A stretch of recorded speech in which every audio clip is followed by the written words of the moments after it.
रात में जो मैंने चिया सीड सोक करके रखे हुए थे ना, उसमें सुबह मैं कोई भी आधा फ्रूट ऐड कर देती हूँ। तो आज मैं एप्पल ऐड कर रही हूँ। ज़्यादातर मैं एप्पल, बनाना या फिर पोमोग्रेनेट इसमें ऐड कर देती हूँ और मेरा ब्रेकफास्ट जो है वो बहुत जल्दी रेडी हो जाता है। तो ज़रूर एक बार इस ब्रेकफास्ट को ट्राई करके देखिएगा। Hello everyone, good morning.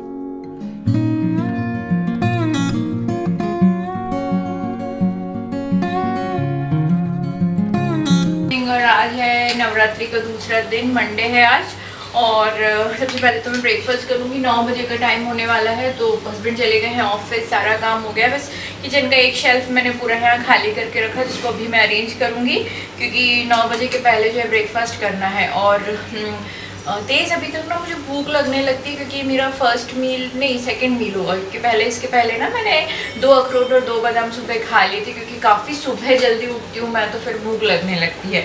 और 3 बजे के बाद फिर मैं दोपहर को कुछ भी नहीं खाती हूँ, नो सॉल्ट, सिर्फ लिक्विड। कभी ग्रीन टी मैं पी लेती हूँ एक आधी बार, और फिर पानी पीती हूँ, और फिर मैं कुछ नहीं खाती। It is just like intermittent fasting जैसा कि मेरा ना हो जाता है। तो बस चलिए पहले मैं अपना ये ब्रेकफास्ट एंजॉय करती हूँ, फिर मैं आपसे मिलती हूँ। चलिए।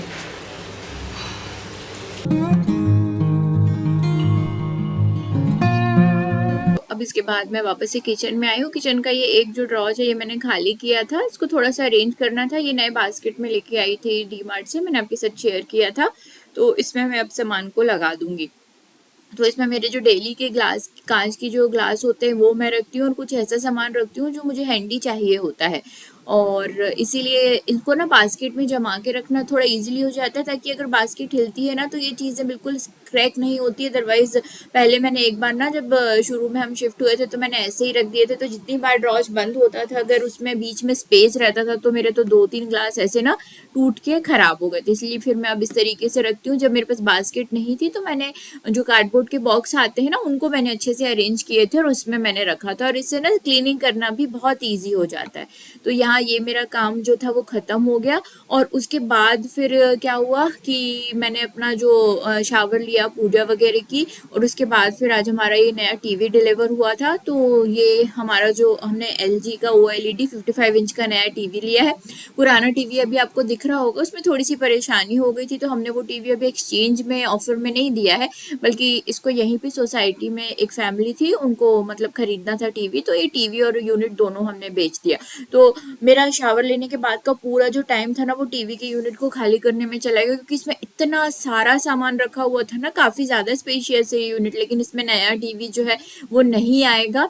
तो इसीलिए मुझे इसको खाली करना पड़ा, क्योंकि जिन लोगों को हमने दिया है ना, उनसे बात हो गई है, तो वो लगभग रात तक आके टीवी ले जाएंगे, क्योंकि वो भैया रात में ऑफिस से थोड़ा सा लेट आते हैं। फ्लिपकार्ट से हमने ये टीवी लिया है, और उनकी पॉलिसी है कि वो खोल के आपको टीवी दिखा के जाएंगे कि टीवी किसी भी तरीके से जो आपके घर तक लाने में डैमेज नहीं हुआ है। तो भैया यहीं पर ये टीवी खोल रहे हैं, आपको यहाँ मॉडल नंबर चेक करना है, पूरा टीवी आपको अच्छे से देख लेना है कि कहीं से भी कुछ भी टीवी खराब नहीं है आपकी, मतलब फिजिकली कुछ भी खराब नहीं हुआ है। अगर अंदर इसमें कुछ प्रॉब्लम होती है ना, तो फिर उसके बाद आप इसको रिप्लेस कर सकते हैं। तो इतना सब दिखाने के बाद जब आप उनको 1 टाइम पासवर्ड शेयर करते हैं, तो फिर उसके बाद ये भैया आपको टीवी जो है वो डिलीवर करके जाते हैं।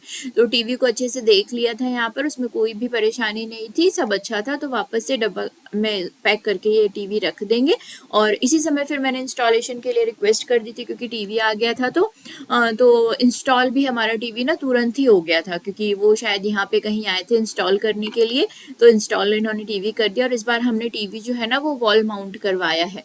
तो ये एक अच्छी बात है। बहुत अच्छा स्टैंड इस बार टीवी का लगा है, मतलब आप इसको आगे कर सकते हैं, टीवी थोड़ा सा आपका मूव हो सकता है, पीछे टीवी का गंदा हो गया है तो फिर आप इसको साफ कर सकते हैं। और इंस्टॉलेशन जो है ना वो फ्री ऑफ कॉस्ट है, इसमें कोई भी आपके चार्जेस नहीं लगेंगे। तो यहीं पर वो बता रहे थे कि आपको इस तरीके से टीवी खींचना है, ताकि पीछे आप इसके बहुत अच्छे से क्लीन कर सकते हैं।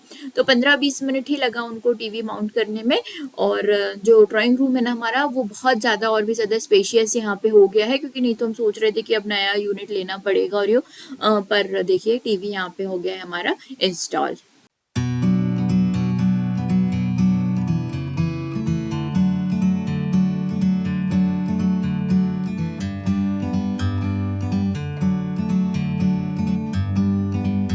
तो अभी लगभग 4 बजे का टाइम हो रहा था और मेरे पास एक पुराना स्टडी टेबल था। इसके ऊपर का बोर्ड पहले ख़राब हो गया था तो वो मैंने हटा दिया।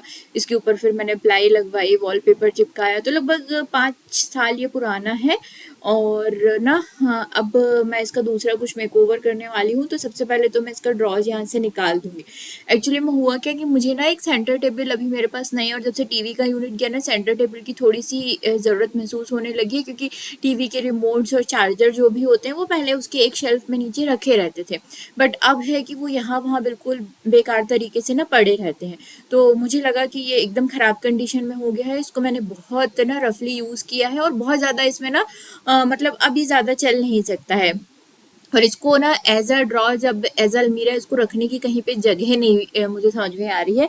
तो मैंने अमेज़ोन पे एक सेंटर टेबल देखा था, बहुत बेसिक सा था। तो मुझे लगा कि चलिए ये ख़राब तो हो ही रहा है तो इसी से करके देख लेते हैं।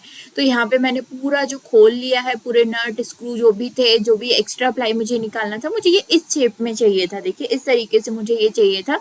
ये वॉलपेपर जो एक तरफ लगा है ना, वो निकालना बहुत ज़्यादा डिफ़िकल्ट है, वो नहीं निकल रहा है। तो फिर मैंने उसको ऐसे ही छोड़ दिया है। थोड़ा सा ये हिल रहा था तो फिर मैंने इसमें नीचे ना 1-2 स्क्रू जो है, वो जो कील आती है ना छोटी वाली, वो मैंने अच्छे से ठोक दिए थे। तो फिर ये हिलना भी बिल्कुल बंद हो गया था। ये बिल्कुल मैंने कबाड़ से ना जुगाड़ करके ही बनाया है। तो ये सब काम करने में मुझे लगभग 1.5 घंटा लग गया था। स्क्रू बहुत ज़्यादा टाइट थे, वो खुल नहीं रहे थे, फिर भी मैंने खोले। जब तक संध्या का समय हो गया तो अब मैं यहाँ पर सबसे पहले तो संध्या कर लूँगी। तो एक जो ये बड़ी वाली जो दीपक है, ये शाम को मैं डाइनिंग टेबल पे जलाती हूँ और उसके बाद फिर मैं करूँगी अब आरती।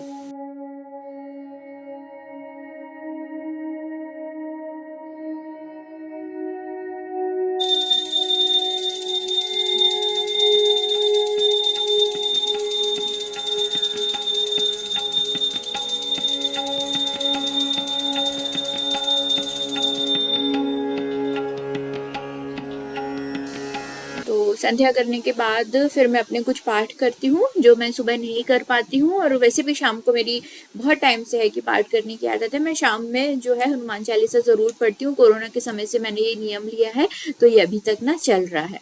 और उसके बाद फिर डिनर की तैयारी करती हूँ। डिनर में जो भी बनाना रहता है उसकी लगभग पूरी प्रिपरेशन करके रख देती हूँ। अगर सब्जी बननी है तो मैं सब्जी भी बना देती हूँ।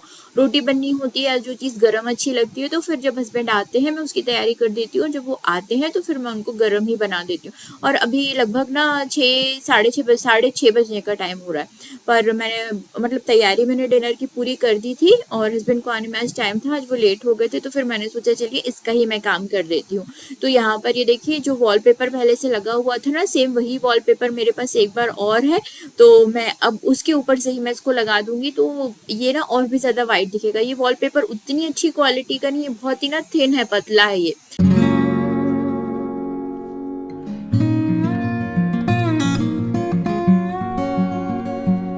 तो फिर मैंने उसको लगा दिया। और ये इस तरीके से रबर के जो आप ये छोटे छोटे गुट्टे देख रहे हैं ना, ये किसी भी चीज़ के नीचे लगाने के लिए आपको इजीली मिल जाते हैं। तो मैंने 50 रुपीज़ के लिए थे 4।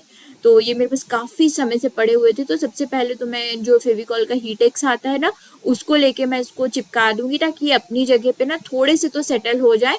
बाद में ये बहुत ज़्यादा इससे हार्ड नहीं होंगे और परमानेंटली इससे ये नहीं चिपकेंगे, लेकिन एक बार ये अपनी जगह पे थोड़े से ना चिपक जाए, इसीलिए मैंने यहाँ पे हीटेक्स का यूज़ किया है। ये मेरे पास एक इस तरीके का फ्लावर पॉट था जिसमें बैम्बू लगा था एक, और उसके ऊपर ना पत्तियां लगी हुई थी।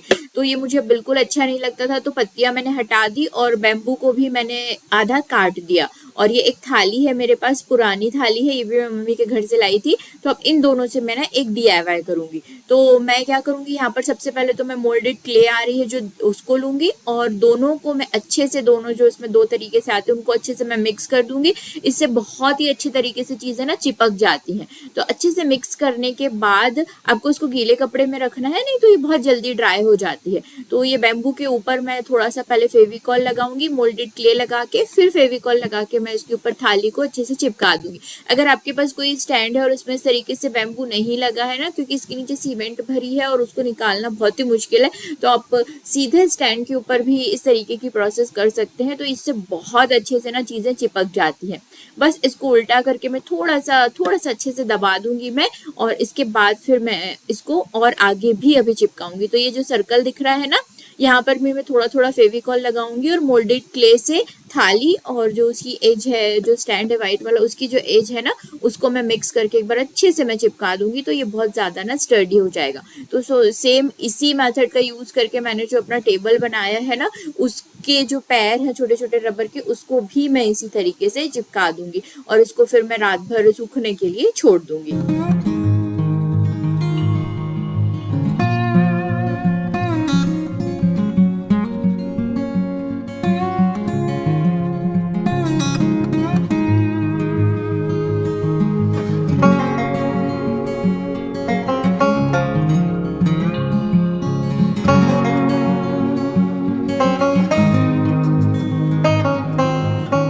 अगर आपके पास ये मोल्डेड क्ले नहीं है तो आप एमसील का यूज भी कर सकते हैं। 10-12 रुपए का जो एक पैकेट आता है ना, उसको भी सेम प्रोसेस से ही आपको लगाना है, तो उससे बहुत अच्छे से बहुत स्टडी वो लग जाएगा। ग्लू गन या दूसरे किसी एडेसिव को मैं रेकमेंड नहीं करूँगी। हाँ, आप सिलिकॉन ग्लू का इसमें यूज़ कर सकते हैं, शायद उससे बहुत अच्छे से चिपक जाए, लेकिन ये तो 100% श्योर है कि इससे ना चीज़ें बहुत अच्छे से लाइफ लॉन्ग जो है वो चिपकी रहेंगी और ये समय के साथ ना नहीं निकलता है। बस इसको सूखने के लिए थोड़ा सा टाइम चाहिए, तो मैं इसको ओवरनाइट अब छोड़ देती हूँ। अब टाइम हो रहा है 10:30 का। इसको रात भर ओवरनाइट ऐसे ही हम सूखने के लिए छोड़ देंगे तो कल तक ये ना बहुत स्ट्रांग हो जाएगा। बहुत अच्छा तरीका है किसी भी चीज़ को चिपकाने के लिए। और अभी भी गरबा नीचे चल रहा है, मैं आज गई नहीं हूँ क्योंकि हस्बैंड लेट आए थे, ऊपर से काम जो था वो ख़त्म भी नहीं हुआ था। तो चलिए इसको सूखने देते हैं और अब कल सुबह देखेंगे कि अब इसके आगे का जो काम है वो कल सुबह करेंगे।